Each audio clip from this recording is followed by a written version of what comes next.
बहुत पुराने वक्त की बात है।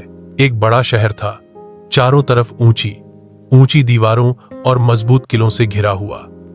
उस शहर का बादशाह था सुल्तान कमीर। शुरू में लोग उसे पसंद करते थे क्योंकि उसने कुछ साल न्याय से राज किया, लेकिन धीरे धीरे उसके दिल में घमंड और ताकत का नशा चढ़ गया। हर सुबह दरबार में नए फरमान निकलते, गरीब किसान से उसकी फसल छीन ली जाती, मजदूरों पर भारी भारी टैक्स लगाए जाते, जो पैसे न दे पाए उसे जेल की अंधेरी कोठरी में डाल दिया जाता। शहर की गलियां सूनी हो गईं, बाजार उजड़ गए, बच्चों के चेहरे पीले पड़ गए। लोग आसमान की तरफ देखकर रोते और कहते, हे भगवान, ये जुल्म और कब तक चलेगा। शहर के एक कोने में एक बुजुर्ग फकीर रहता था। लोग उसे बाबा रहीम कहते थे। उसका चेहरा नूरानी था और बातें सुनकर लोगों के दिल को सुकून मिलता था। एक दिन बहुत से लोग उसके पास पहुंचे और रोते हुए बोले, बाबा, सुल्तान का जुल्म सहन से बाहर हो गया है, हमारी औलाद भूख से मर रही है, अब हम क्या करें। बाबा रहीम ने गहरी सांस ली और धीमे स्वर में कहा, बेटा, जब जुल्म अपनी हद से बढ़ता है तो आसमान का कानून बदल जाता है। याद रखो, किसी का राज हमेशा नहीं रहता। बहुत जल्द मिट्टी से कोई ऐसा उठेगा जो इस जुल्म को तोड़ डालेगा। लोग चुप हो गए, मगर उनके दिलों में उम्मीद की एक नई किरण जग गई।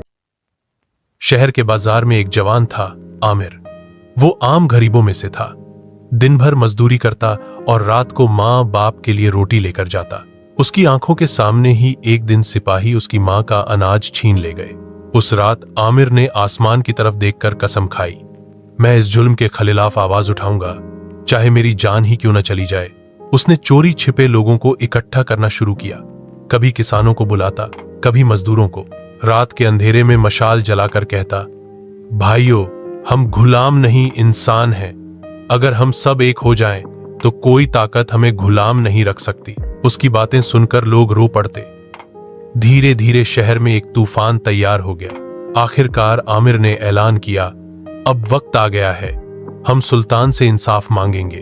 उस रात मशालों की रोशनी में हजारों लोग कलीले के सामने जमा हो गए। हर तरफ से नारे गूंजने लगे, इंसाफ चाहिए, इंसाफ चाहिए। दरबार में बैठे सुल्तान कमीर का चेहरा लाल हो गया। उसने फौज को हुक्म दिया, इन गुलामों को कुचल दो, इन्हें दिखा दो कि सुल्तान के खिलाफ आवाज उठाना क्या होता है। फौजी तलवारें खींचकर बाहर निकले, मगर जनता का जुनून तलवारों से भी बड़ा था। पथराव शुरू हुआ, डंडे तलवारों से टकराए, चीख पुकार और खून की गंध से पूरा शहर कांप उठा। जंग पूरी रात चली। सुबह हुई तो कलीला हिल चुका था। सुल्तान कमीर अपने ही महल में छिप गया, मगर जनता ने उसे पकड़कर दरबार में घसीट लिया। आमिर ने ऊंची आवाज में कहा, सुल्तान कमीर, तूने माताओं से उनके बच्चे छीने, किसानों से फसल छीन ली और गरीबों से रोटी। आज तेरा हिसाब होने का वक्त आ गया है। भीड़ एक साथ चिल्लाई, सजा दो, सजा दो।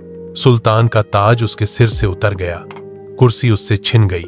लोगों ने आमिर को अपना नेता चुना। आमिर ने दरबार की कुर्सी पर बैठकर कहा, यह तख्त किसी एक की जागीर नहीं, ये जनता की अमानत है। जब तक मैं जिंदा हूं, इस मुल्क में इंसाफ ही कानून रहेगा। और इस तरह एक नए दौर की शुरुआत हुई, दौर इंसाफ का, दौर रोशनी का।